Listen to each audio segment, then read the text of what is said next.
See, I have goodies on this table from Team Spam. It smells like food. It's lumpia.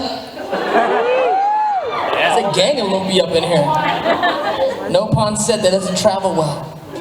Lumpias are like, for people that don't know what lumpias are, they're like, they could be like an egg roll or like a very small vegetable Filipino burrito. It's amazing, thank you so much. And there's also artwork. It's a Zuko and Ruffio face-off. It's awesome. Who did this? You did that? Oh my God, amazing. So I'm gonna sign that later on. And what is this? This is our Q&A, right? I might eat some lumpia. But let's get to it. Do it! What's your name? Hey there, my name's Jay, and What's up, Jay? Where are you from, Jay? Here, actually, Sacramento. From Sacramento. Yeah, I had to ask, been meaning to ask, you know, first of all, was it really intimidating working with such big talent in Hook? I mean, and what were your best memories of that? Yeah, I mean, it's a little bit intimidating. I mean, I was 15, so I was a kid, A and B. You know, they're amazing cats. It's like, you're talking about living legends, and I was aware of it at the time. I mean, I was a kid actor, but I've been studying. I've been an actor since I was 10, so 5 years into it. I'm 15. I was studying the whole time, so I knew who I was working with. I was really studying them, especially Hoffman, because Hoffman's in the, you know, in that echelon of like De Niro, Pacino, Hoffman, Jack Nicholson, Marlon Brando, Monty Cliff, James Dean. Like, he's in that echelon. Of course, it's intimidating to work with Robin Williams because he's probably the greatest improv actor ever, right? And then you have Steven Spielberg at the height of his powers being, you know, one of the great living, yeah. So is it intimidating? Yes, to a certain degree. But also, you know, you're prepared, you got your character, you're just there to, you know, dance with some of the masters. It was fun and invigorating, and really, they were very loving towards me, and they understood like what kind of actor I was, my intent, what I was doing. I would show up on the set the days I wasn't working, just to watch them work. Because the thing about it is, it's a blessing if you ever get to work with, you know, greatness. It's even more of a blessing when you know that it's there in the moment. Too many times in life, things pass us by and we go, I wish I was more present. I wish I was able to absorb more of what was going on, or be more grateful for our parents, or be more grateful for our grandparents, or our friends that you lose. I wish I knew what I had when I had it, you know? And when I was on the set of Hook, it was one of those rare moments that I actually knew what was going on. I was there on my days off to watch these guys. And I tell audiences now, it's like, imagine being able to be in the room when Pablo Picasso's painting something, or to be in the room to see Mozart conduct a symphony. I mean, that's what being in the room with Steven Spielberg is like, or that's what watching Hoffman or Robin Williams act. So being there to be a part of it, and also to sit back and watch them do their thing. So it was less intimidating and more just kind of, you know, a dream come true kind of thing. Thank you, Jay. Thank you very much. I'm long-winded today. Hi, my name's Sol. What is it? Sol. Soul. S-O-L. Like S-O-L. Yeah. Like Alma. Yeah. Like sun and Spanish. Oh, like sun, soul. Yeah. Not soul, like alma. That's Yeah. Figure it out. soul, You know. like the sun. Anyways, I'm a big fan of the TV show Avatar. Thank you. I watched it while I had chicken pox in Okay. 3rd grade, and All right. finished the entire series. It was pretty great. Awesome. No school, just Avatar. Which element? What do you represent? What's your element? My element Yeah. would be air. All right. That being said, We're gonna let that being said, soul. Your name is Sun. Let's not forget that. while it would be air, I did tend to identify with the firebenders a There lot you go. more. Because your name is Sun. Yeah. So there's that. There's that. Split dynamic. And the anyways, air temp was cool. yeah. The air temp on No Man's really good damage on. My question is, Zuko is such a conflicted character and complex character. That's probably why I liked him a lot more than the others. I was wondering, do you think that like looking at Zuko, would you make some of the same choices or be as conflicted if you were in his position, or how did you view him?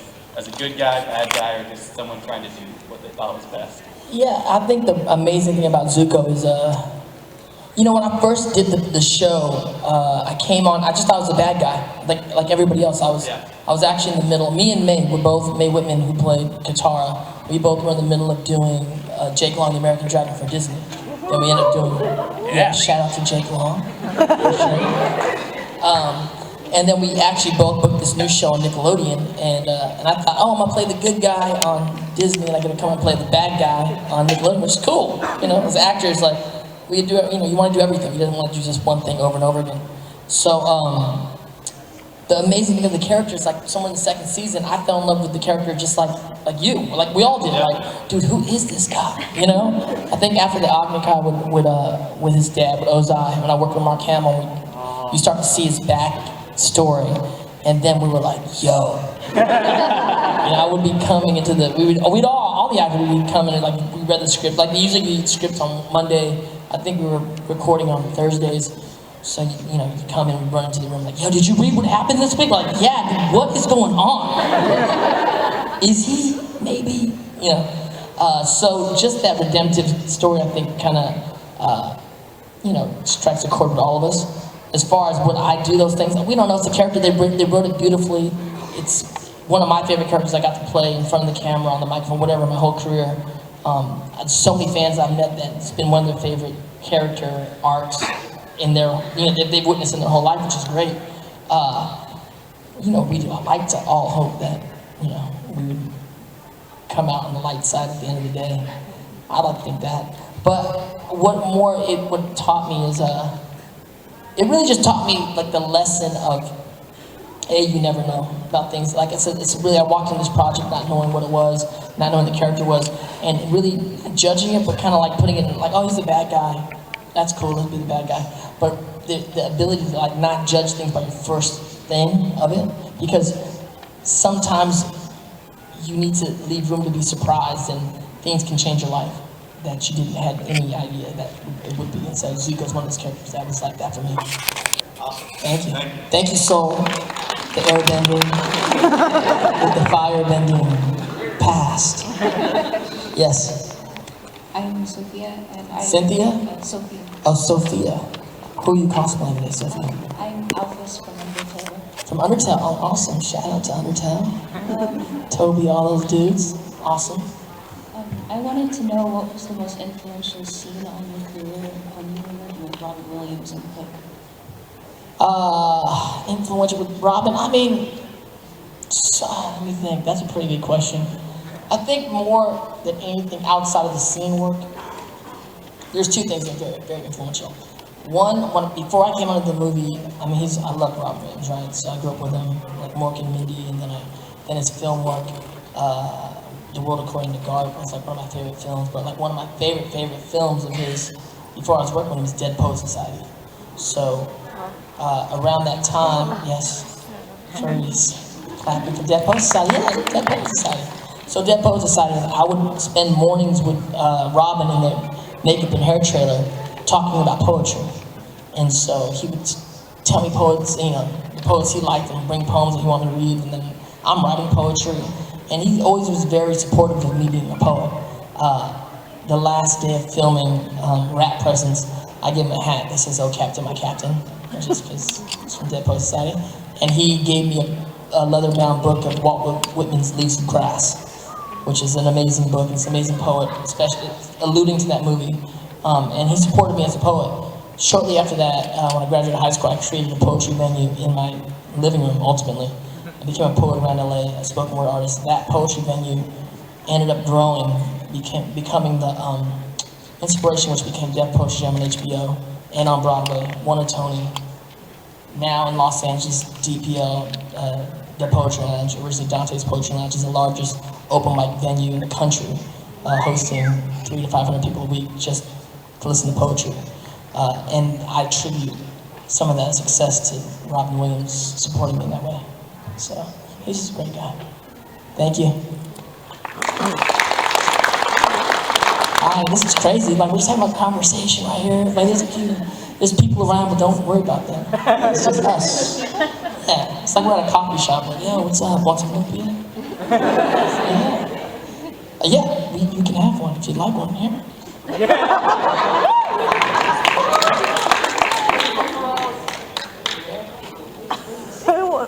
Now, what's your name, darling? My name is Anna. Hi, Anna. How are you? Like Frozen? No, She's like before Frozen. it's actually Anna. I like that. I like that. My question had to do with extreme days. Oh, yeah. Shout out to Extreme. Yes. For people that don't know Extreme Days, it's a film I did a bunch of years ago about these 4 friends. I'm just giving like a quick rundown. 4 friends traveling up the West Coast. There's I forget exactly what it's about, but we do like all kinds of snowboarding and all extreme sports. Extreme Days, we do extreme sports with each other. And also, it was from a Christian film company, so it was had a lot of great values in it, but we're not being overly ahead with it. So that's, and I loved it. And actually, the guys in that film were still friends to this day. My question, I love the scene with you and AJ Buckley in the car when Yeah. Jesse's shooting down Yes. the brother. Yeah. And the chips are flying. I just saw him 2 weeks ago. What was your favorite scene to film in that movie?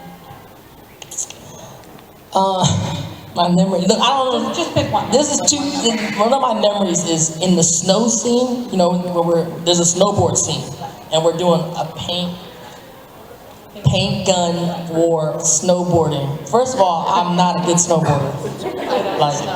Second of all, you understand when you shoot in the snow, you shoot on mountains, right? So when you shoot in the mountain, they can't bring trailers and stuff up to the mountain. Basically, you jump on the back of snow, like a jet, what's it called? Snowmobile. And we go all the way to the top of the mountain. We're at the top of the mountain range called Mammoth, kind of towards Southern California. So we're up there, but when you're up there, there's our amenities, like you just can't do anything. It's snowing and it's cold. So I'm like sitting there freezing in between shots, can't go anywhere. And then, the funny thing is we're playing paintball war in the snow. But you know what paint is? It's liquid.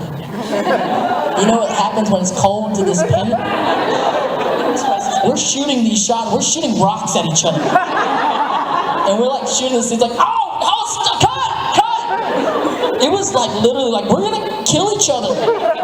And so now we got the like assistant PA people like warming up the paintballs and the mitts, and then doing really shoddy snowboarding and trying to shoot each other. It's hilarious. But just my memory of that film is just the camaraderie of the 4 guys and just hanging out with them, going up and down the coast of California. A lot of times for actors, it's like that really, when I look back at films, like that in all films, even Hook, everything, you know, it's like a poster book of your life. It's like your picture book. It's like going home and seeing a family album.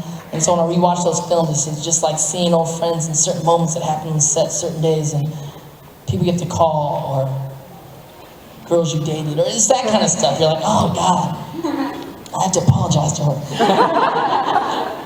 Sometimes it happens. But like that, so like, but that scene, definitely. There's so many others. The spoon scene was amazing. Yeah. Spoon scene. Look, this is smoke. Y'all gotta watch this movie. Extreme Days. Extreme Days. Thank you so much, Anna Maria. What's up, man? What's your name? I'm just going to stand back. That's cool. So, comparing your experiences with, what was the name of that movie again? Extreme Days. Thank you. Compared to working on something like Extreme Days, what did it feel like working with like a smaller or more or less working with a fan, like say you did with Doug Walker? Oh, Doug Walker, yeah. Awesome. I mean, this is the deal. The world's changed. You know, YouTube kind of came up on us, and now this whole digital revolution is happening, and it's really a fascinating time, and it's really an important time. The differences, of course, there's a lot. I mean, there's budget differences, of course. But what happened is, I've been really involved in the digital world in the last few years. I'm with Maker Studios, which is an MCN, a multi-channel network that actually recently got bought by Disney for like a lot of money. It's crazy. But working with like Doug Walker, what happened is the walls have come down, right? Before, like in the music world, in the Hollywood, the film world, like the networks and the studios were the key holders to distribution. To like, you couldn't do anything, no one could see it because they held the keys to Like old school Hollywood. old school Hollywood, right? But now that we have the keys, this is the first generation that owns the keys to the printing press and the distribution houses. You can distribute from your living room. A 16-year-old kid making vlogs in his bedroom has has a bigger footprint online than billion-dollar corporations. It's crazy. The world's changed. That's why I look at the young content creators today and I go, wow, the world is yours. Be creative.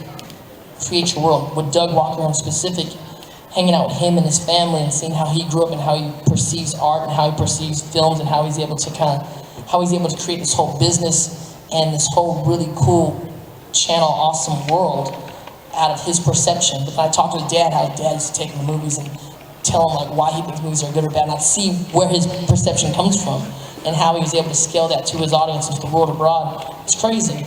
The great thing for me is that artists coming up in the 80s and 90s, you know, a person like Doug would come and say, I want to do something with you, here's a script, right? And of course you go, well, you know, send it to my agents, my managers, my lawyer. And you're like in the back of your mind, like, I'm never gonna work with this guy, ever. It's just not gonna happen. It's just not, that's not how it used to work.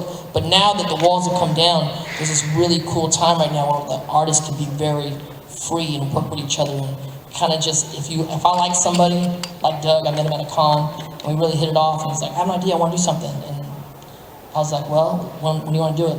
If I have time, let's do it. And it's just that, it's a time for very interesting art to kind of emerge, so I'm having a great time. It's really, really cool. I have a digital film company called Kinetic Films, and we've done 3 films so far, and there's some new stuff we're doing in the future, helping to create content, create vehicles for some YouTube artists, so did some stuff with Kev Jumba, creating some stuff with AJ Raphael right now, something with Tim Delgado in the future, so it's like, there's a lot of things going on. Also, School of Element. Ironically enough, my martial art is kind of like a mixture of earth and fire. Okay. Like the early katas start off very similar to earth. It's like Wing Chun, or? No, it's Kenpo. Oh, Kenpo, yeah, Kenpo. Kenpo's more earthbending. Yeah. Later parts do look a lot like fire. So you're earthbender, what you're saying. Yeah.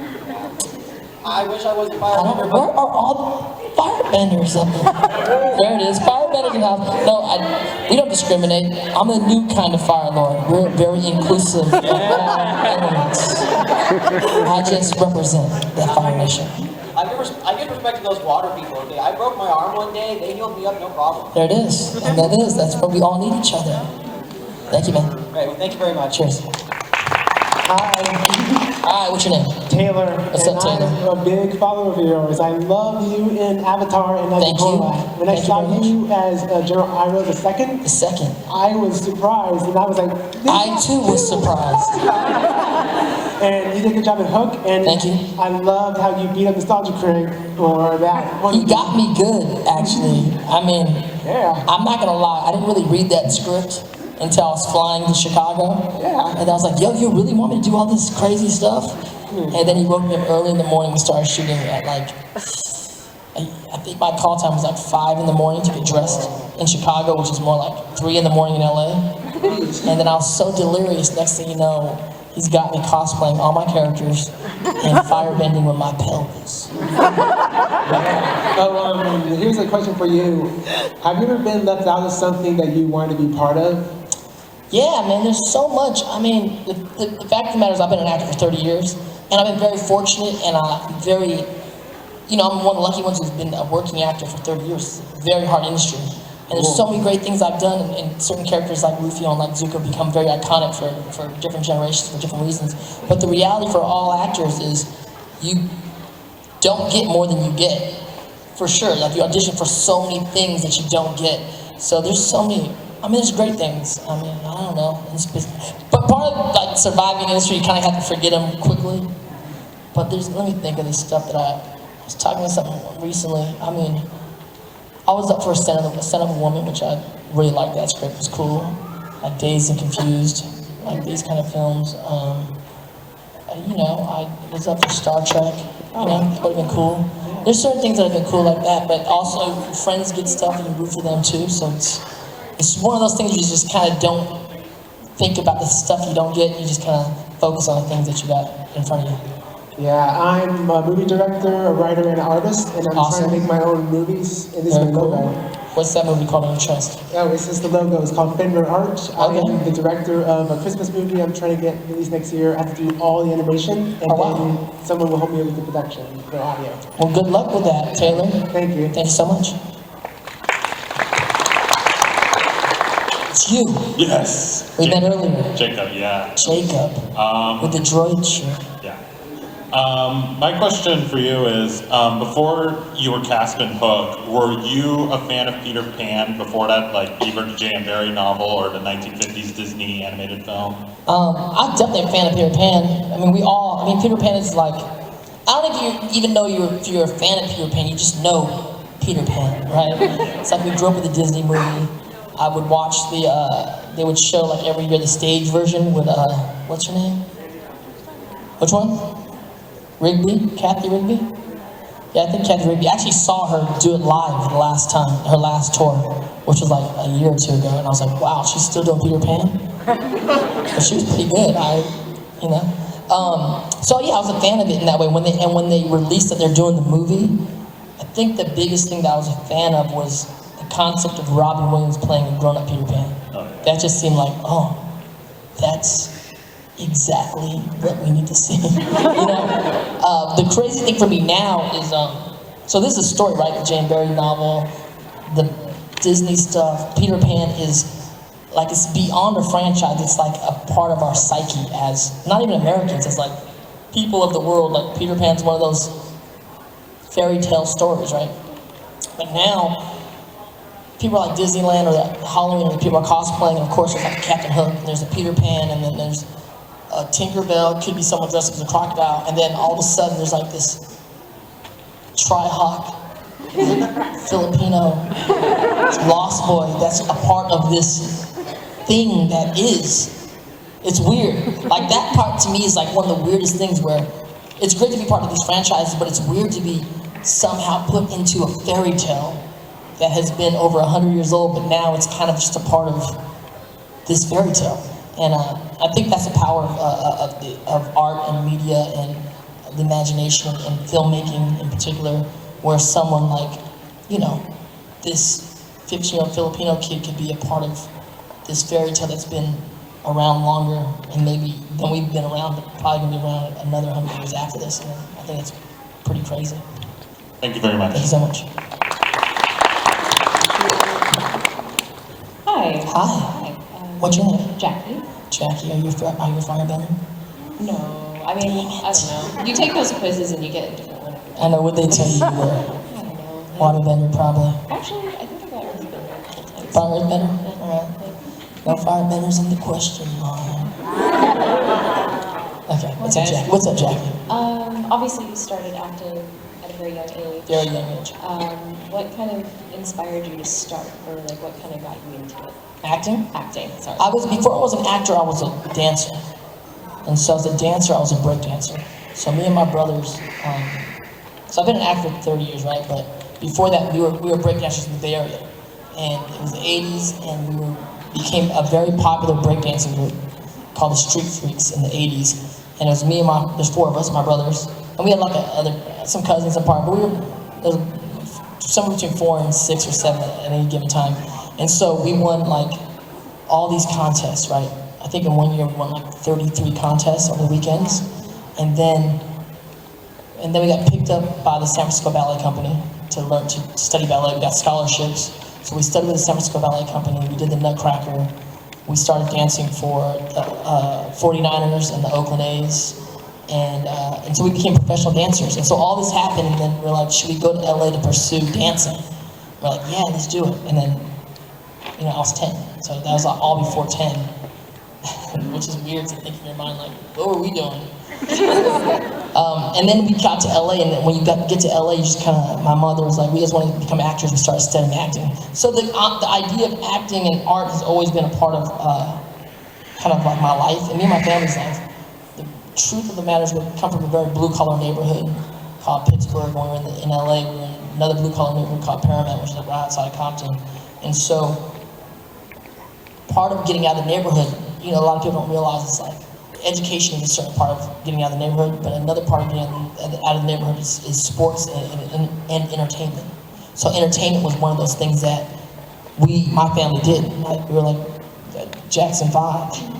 Something like the Jacksons, but a Filipino, like Michael and Marlon and Jermaine and Tito. But I mean, that was just our thing. Thank you. But studying the pursuit of the craft is like, you learn to love it through studying and understanding and getting good at something and understanding what that means to be an actor and what you're trying to say, in the world. But then it filters out through acting, through writing poetry. I also write and produce now, so it's through the movies I want to make, through the scripts I'm writing, through the roles I get to choose to play, that kind of stuff. But I don't know what it was. Are you an actor? Do you want to be an actor? No. Well, it's like a calling. Someone told me recently, because I started this Asian American Arts Collective downtown LA called We on the 8th. And we have keynote speakers that come in. We work with all new young content creators, and it's all about promoting Asian American arts the 8th of every month, right? Thank you. So this one writer, the executive producer and the writer of the Rick and Morty show, named Alex Rubens, came in and he talked to people like this, right? And he was telling everybody, he goes, the pursuit of this industry of Hollywood, of acting, writing, producing, anything in town, he goes, and I'm not a religious person, but it's almost like a religious event, a volition. I go, okay, we're like, how does that work? He goes, because the thing about it is this, okay, with religion, right, there's no proof that it exists, but you just gotta exist, you just believe in it because it's faith, right? Even worse in Hollywood, the proof is that you're not gonna make it. Everyone in Hollywood that comes to town, the proof is you are not going to make it. But, so you say, tell people, I'll tell you, tell everybody, like, you guys aren't gonna make it. That's just the truth of it. But, in the same breath, if you work hard enough at it, you're gonna make it. It's like both things happening at the same time. So really the pursuit of art, the pursuit of Hollywood, the pursuit of this lifestyle becomes this almost religious. You're only doing it because something inside of you says like, I gotta do this. And so I don't know where that comes from, but it's, for all of us that are, the great thing about coming to cons is everyone here are like creative people.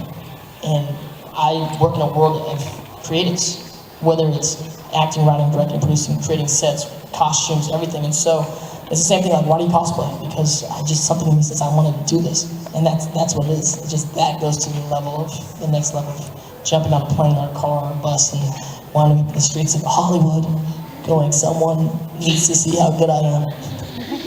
But thank you.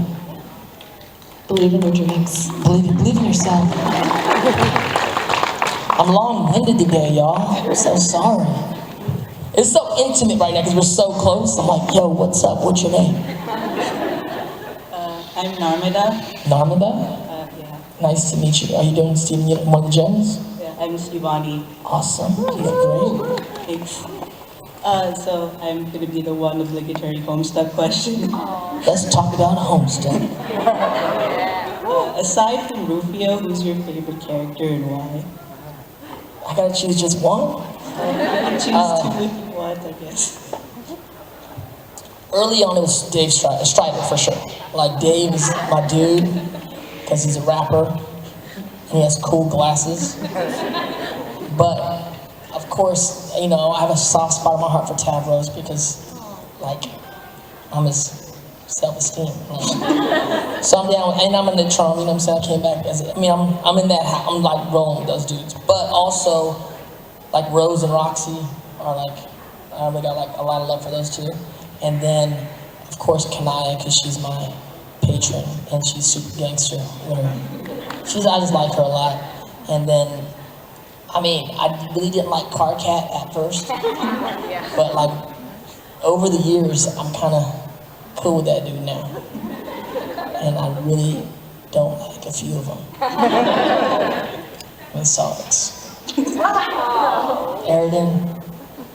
Come on, dude. But who's your favorite? Probably Jade. Oh, Jade. No, Jade. I like Jade too. Yeah, I like all those dudes. I don't know. I'm in the comic, and then I've been able to work with with Wet Pumpkin and Hussey and the whole crew over the last few months. Some cool stuff is coming, and just hanging out with those guys. You know, Hussey's a genius. Just hanging out with these guys has been it's been like my pleasure. It's been amazing. Thank you.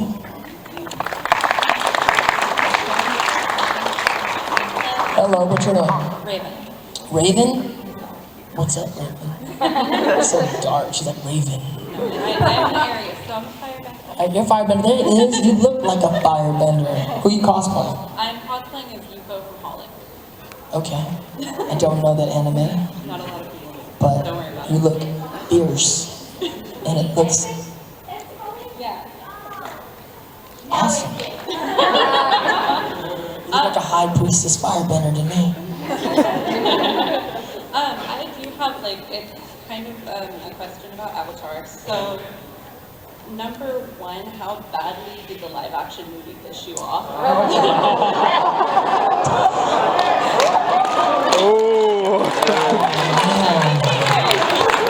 Someone has to bring that up. No, I mean, one thing, first, that's the Voldemort movie, right? It's like the movie that shall not be named, and you named it. Ooh. But I've never seen it. So, they didn't accept me that much. I don't think you'll like it anyway. You know, this is the thing though. I never seen it. I mean, Mike and Brian were like, don't watch it. And I mean, I should watch it sooner or later. You're not gonna like it. Watch the nostalgia critic review. But in M. Night's defense, who I don't know personally, but there's movies he's done that I really liked. Like Sixth Sense, of course, and like Unbreakable. I love Unbreakable. Yeah. I mean, making movies aren't as easy as people think they are tonight. That's one thing, right? I always tell people like, yo, making a good movie, let alone a great movie, is hard. So just think about how many, I know he ruined it, he made a bad movie.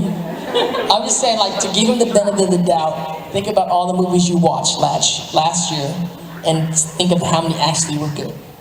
Then you'll go like, oh, then you're like an upper class of people. Well, no, not you. Not that you watch, but think of how many movies came out last year, and how many of those were actually good. So the reality is, it's hard, right? I mean, obviously, I never saw the film, so it's hard to speak. But you know, who knows? Maybe someone will get another shot to do something better. Hopefully. Why did Katara and Zuko never get together? Ever. Why? I mean, I'm Zutara forever, so in my mind, I don't know. But I'm a Zutara fan for sure. But you know what? I just did a con with Cricket Lee, who played May. And I do like Mako. I was like, you know what? You're sweet. You know, as I go back and rewatch the episodes, definitely May is a cool chick. Like, if she was at the club, I'd probably go talk to her.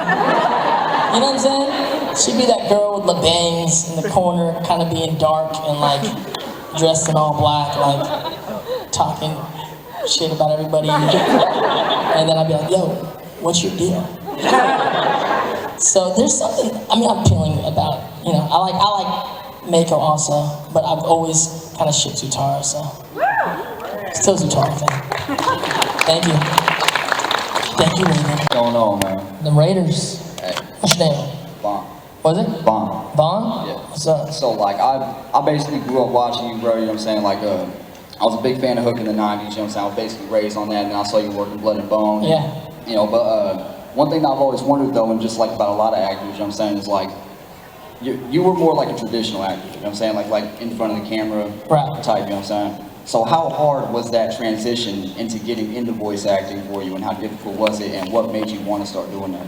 Yeah, I mean, I kind of tripped into it. The way the acting world works is like, like most voice actors you meet, if you're gonna, come to other panels this weekend, most voice actors do everything. And a lot of television, film actors do voice. It's like, when you're in the Hollywood game, right, so we all know about film and television, because those are like genres. So I said, this is all about how are you gonna make some money in Hollywood, right? So obviously you can make it through doing television shows, through films, through commercials, through hosting, through doing print ads.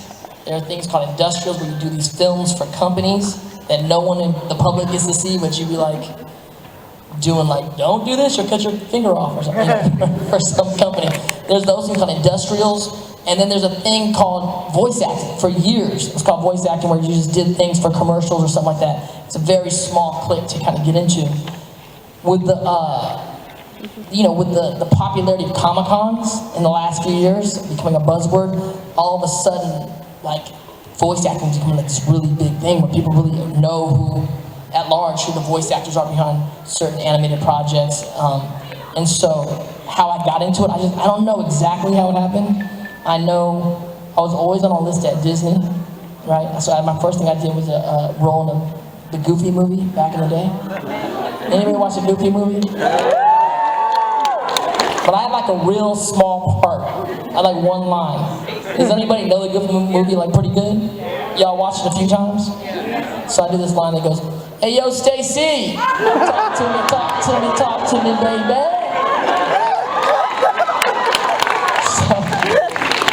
So we auditioned for a lot of stuff throughout the week. Voice acting is just one of them.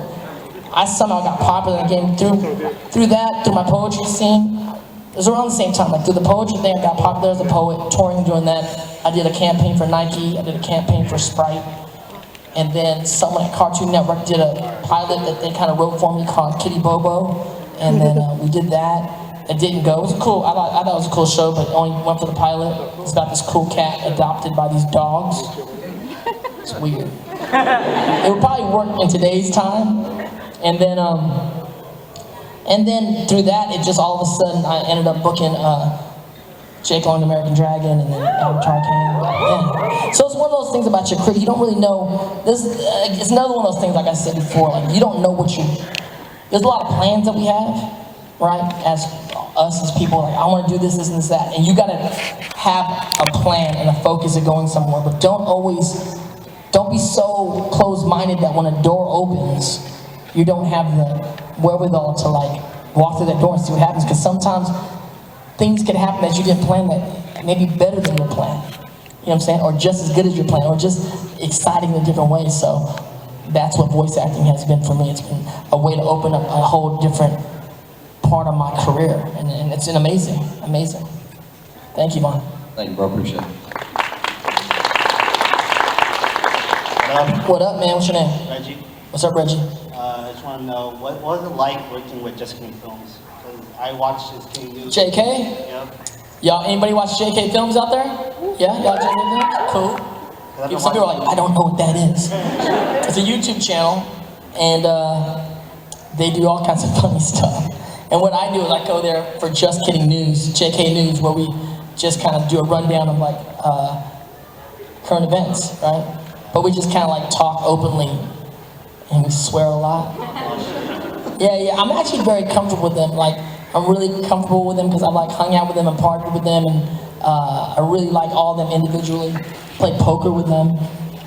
So a lot of times when it comes to like clicks in like the Hollywood scene or the YouTube scene, it's like clicks in real life, right? You just kind of swing with people you actually get along with and actually dig, and you meet people in certain places and you end up kind of hanging out and going, well, let's do something. Like, what do you do?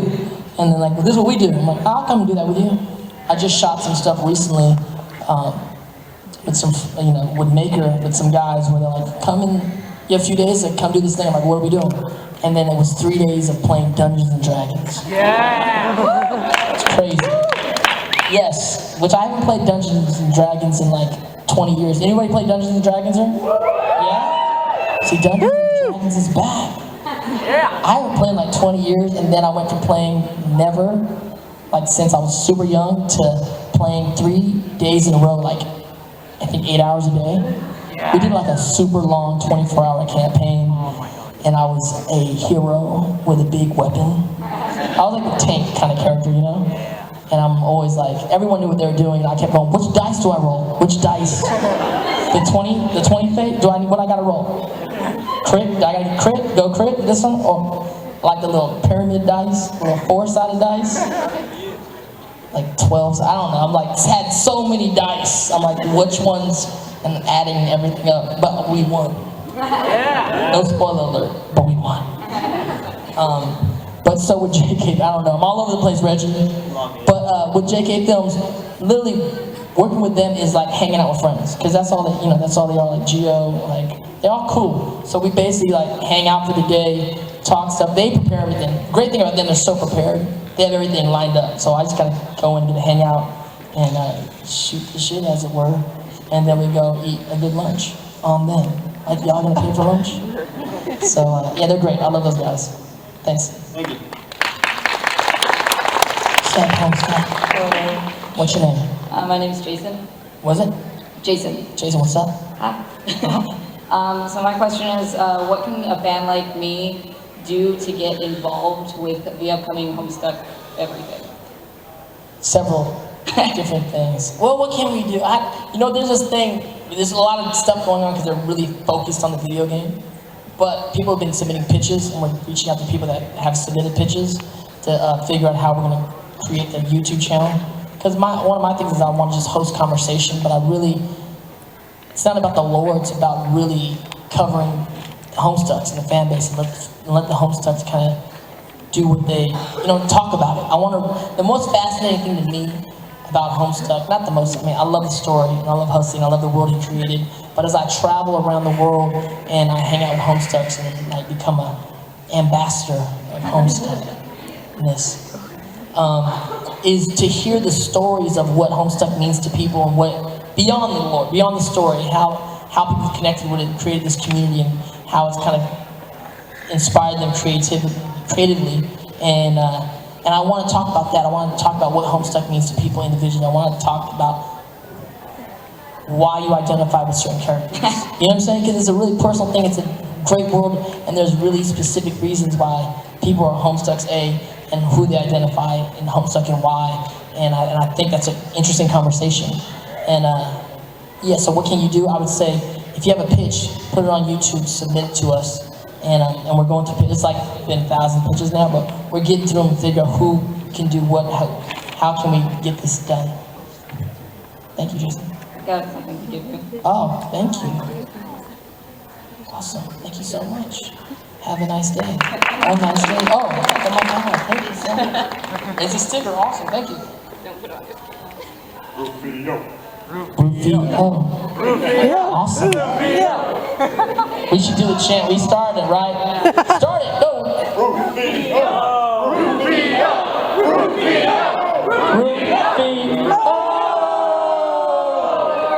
There it is. What's your name? Hi, I'm Rocco. Rocco, what's up? More Homestuck. You look good. I was gonna say. Where's the horns? Where's the horns? I'm not gonna ask that. It's so horrible to ask. It's so bad to ask. I'm like, where's the horns, dude? Where's the gray? What's up with the gray? I had a 2.5-hour drive here, and I'm just. I like the way you look right now. Thank you look like Ruffio and Wolverine together. I like it. Wolverine. Yeah, so my question was, I just want to know how exactly you heard about Homestuck. Like, was it just people sending you things? Yes. This is exactly how it happened. First of all, it was a few years ago, and then I was working with Kent Jumba and AJ Ruffio, YouTubers, and they're like, you gotta get online. And I go, I ain't get online. I'm like, that's y'all. I'm not online, because it's like not my generational thing. I'm like, I'm not online. And then they were like, yo, you need to Google yourself, because you're online. And they're explaining to me, so I'm having like these teenagers explain to me the internet at a bar that they were in illegally. And so I was like, all right, I'll get online, right? So all of a sudden I'm like, on Twitter, or I forgot, Twitter, YouTube, I did one thing like, what's up? And so like 2 or 3 days into Twitter, this girl hits me up like, her name's Jean B on Tumblr. She's like, yo, I'm Jean B, you need to get a Tumblr. It's like, she goes, if you get a Tumblr, you'll have 1,000 followers by tomorrow. I'm like, what's Tumblr? Right? Literally, I'm like, I just signed up for Twitter. What the, this Tumblr? And she's like, trust me. And so I was like, all right, well, I'll just open up a Tumblr. Got that little blue page. I followed Gene Dean. And I'm like, yo, here I am on Tumblr. I don't even know what I'm doing. Like, what is Tumblr, right? So I start doing my little Tumblr thing, which I kind of dug, because it's just like, I'm reblogging stuff I like, and talking about things. And then, like, probably about a week into that, maybe less, I mean, I get all these pictures, right, of these horn things. And they're like, you gotta read Homestuck. And I'm like, what kind of Ruffio is this? What is this? Like, I didn't have no horn. What are you doing? Why is he making out? What's going on? Right? Like all kinds of crazy fan art. And then so all of a sudden, they're like, probably about over 100 people were like in my inbox, maybe more, like, yo, read Homestuck. I think as a joke. I don't know what they're doing, right? And so I was like, all right. I finally was like, yo, okay. I'm gonna read Homestuck, right? Then I started live blogging me reading Homestuck. And I read like, you know, I'm taking screen caps of like, I'm like, what is this? Like, why? This is horrible. Like literally, you know the first, you know I'm talking, the first MS Paint stuff, like, hi, I'm John, I'm like, this sucks. Where are there arms? What is this? I could draw this. I don't want to read and watch something that I could draw. And then I didn't know for about 100 pages I was supposed to read those pester logs. I was like, damn it, I gotta start over again? So what happened was I started live blogging, and then all the Homestuck, like all of a sudden, I had hundreds of thousands of Homestucks following me reading Homestuck, which is crazy. And then Hussey started watching me read. Very meta, a whole Homestuck meta thing was going on. So, I mean, really how I found out I was Homestuck is through the Homestucks. And then, yeah, and then no one told me it was 8,000 pages long. For those of you that want this more now, what is it now? I think it's like 10, 9? I think it's How much? Million? probably. For people that want to get into Homestuck, it's cool, you should get into it, but it's never ending. Although it just ended. No, that never ended. And we got some games coming up, and then now I create a consultant for Homestuck now. It's really weird, this whole world. Yeah. But we can talk about that later on. It's a whole bunch of Homestuck stuff. Awesome, thank you. Cool. Hello. We have 10 minutes. I'm gonna get through this line. Hi, sorry. Hi. What's your name? I'm Trinity. Hi, Trinity. You look very pretty. Thank you. You look very nice. To the other side. So I was just wondering if you could do, like, I don't know, a 30-second, 45-second conversation between a bunch of different voices. That I voice? Yeah. Like this is the thing, we can, but this is the thing. I'm one of those really not good voice actors that really just talk in my own voice. But what would I say? I don't know. Like, who talked me to who? Just everyone just. All right, we'll just What's say. the topic? Get a topic. What's the topic? You tell me the topic, Trinity. We're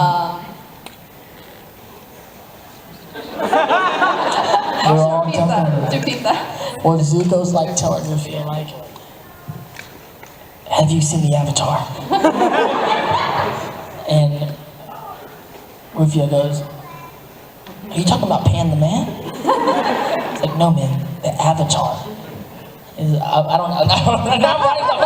like, I think I'm getting schizophrenic here. I don't know if I can do that. I'm not that talented. No, I mean, the funny thing about my voice is, like, I really voice myself. Not voice myself. I'm not really a voice actor in the I work with all these great voice actors, right? Like John DiMaggio that's gonna be here this weekend. I love he played Food Dog. Or like Kevin Michael Richardson, or like Mark Hamill, or Ray Delisle, where I work with them, and they're doing like 3 or 4 different characters, and I'm like always that adolescent boy saying, which way did he go? I need to do something cool, and I'm always so amazed at them. You know, my thing is this: I'm just an actor, and the way whether it's a camera or a microphone, I'm just trying to give really an honest performance and tell the story. And I don't have that, I'm not doing all kind of crazy voices, so it's weird for me to do that. But I'll say maybe like your favorite line. You have a favorite line? I don't know, what's yours? Like 3 different characters, what's your favorite line? Okay, so with Zuko would probably be, I don't know, probably, why am I so bad at being good? I mean, Jake Long's always like dragging up. And then I think with Ruffio, I did like, looky, looky, I got hooky.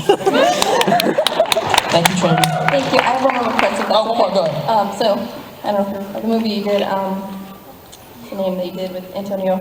Oh yeah, Take the Lead. Yes, Yes. that is correct. Also on the Dante Basco movie list.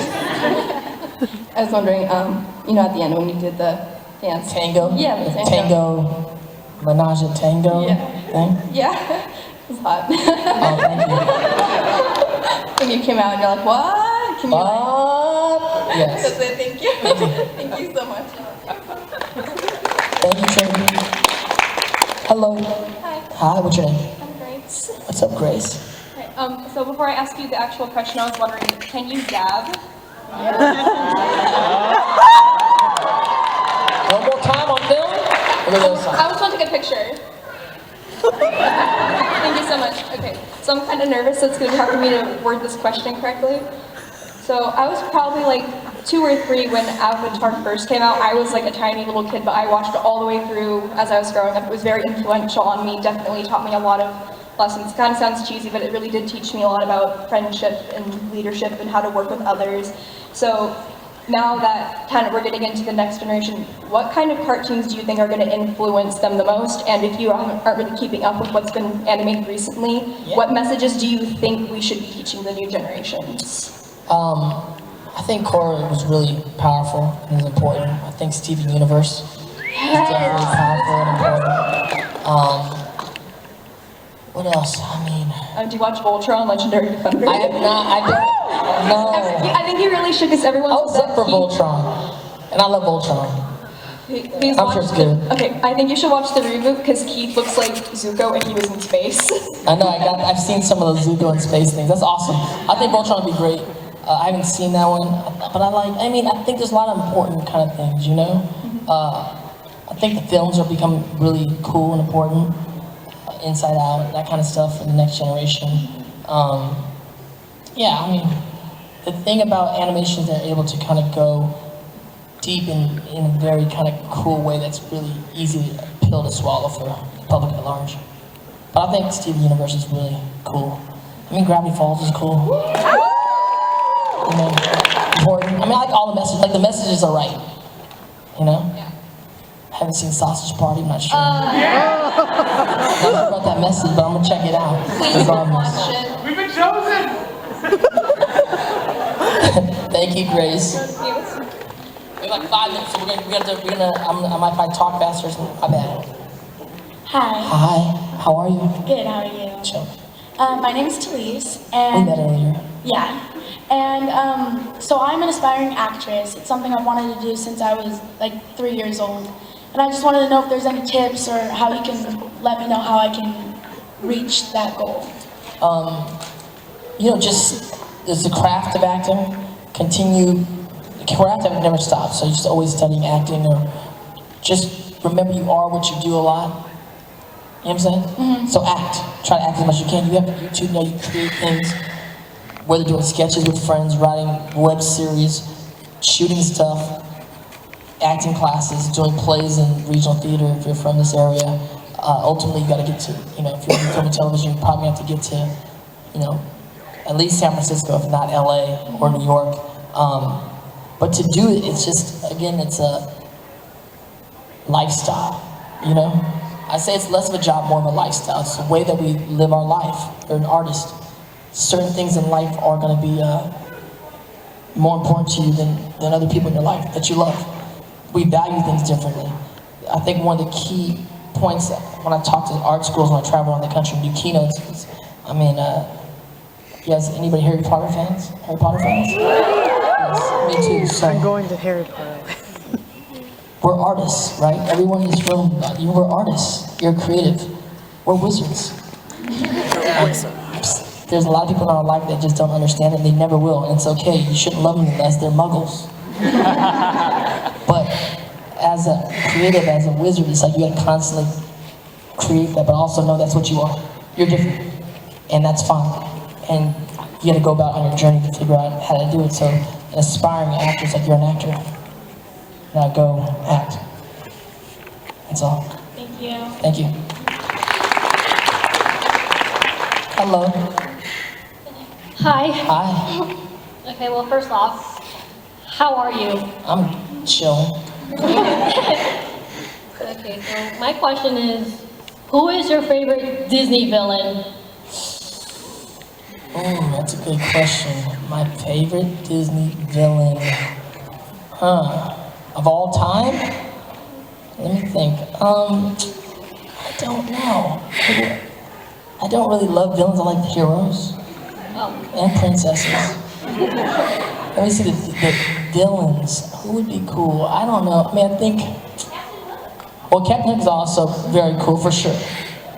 I mean, in my memory, I mean the villain. What's her name from Little Mermaid? Ursula. Is in my mind for sure. But also, I mean, Ursula is just a very powerful image in my mind. Kind of cool, like. Just her image in my mind is very visually. But as far as like impactful villain, I mean Captain Hook was definitely, but he's fun. He wasn't a scary villain.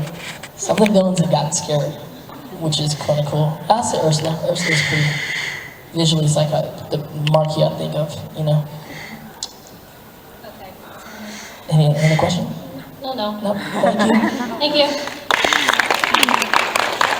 Hi. I'm Angela.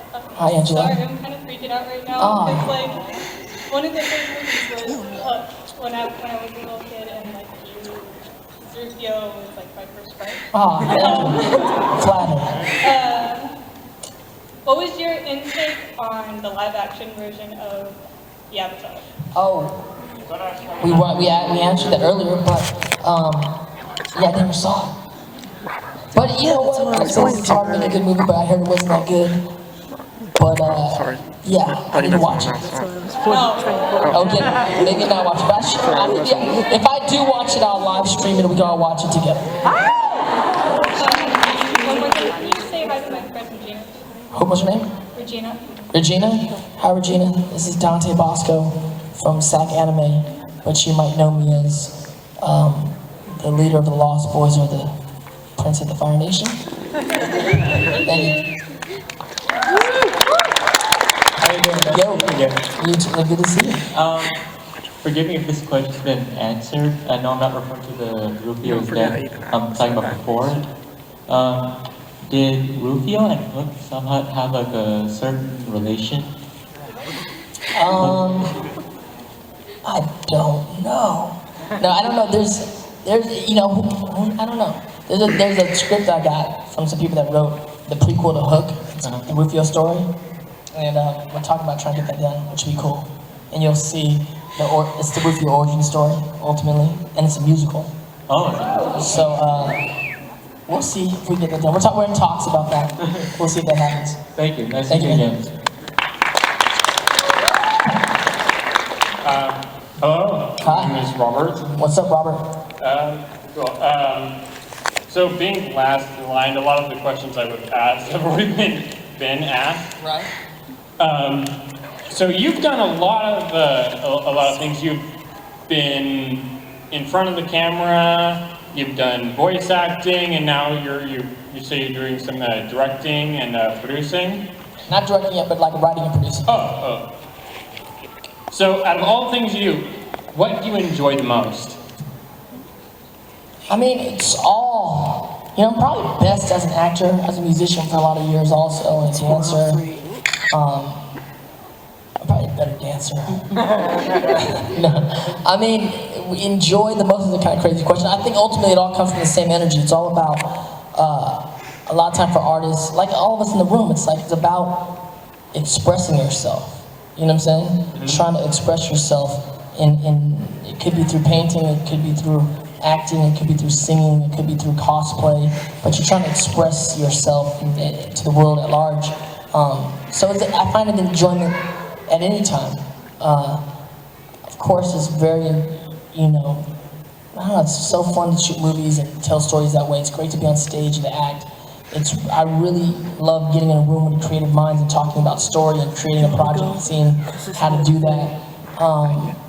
But you know, one of my pure just enjoyments, just for enjoyment's sake, is probably, you know, goes back to my first love, which is dancing. And to kind of like, just with hat low, you know, club in the middle of the night, nobody knows who you are, you just, you know, getting your boogie on. It's probably like enjoyment for the sake of it feels good. Thank you, Robert. Thank you. Hey, thank you guys for coming out. It's only Friday, so we're gonna be, I mean, I don't know about you guys, but I'm gonna be here all weekend, so definitely come by, say hi, we're doing signings, or just tap me on the shoulder when I'm walking around and shopping like everybody else. But have a great weekend. I will see you guys later on.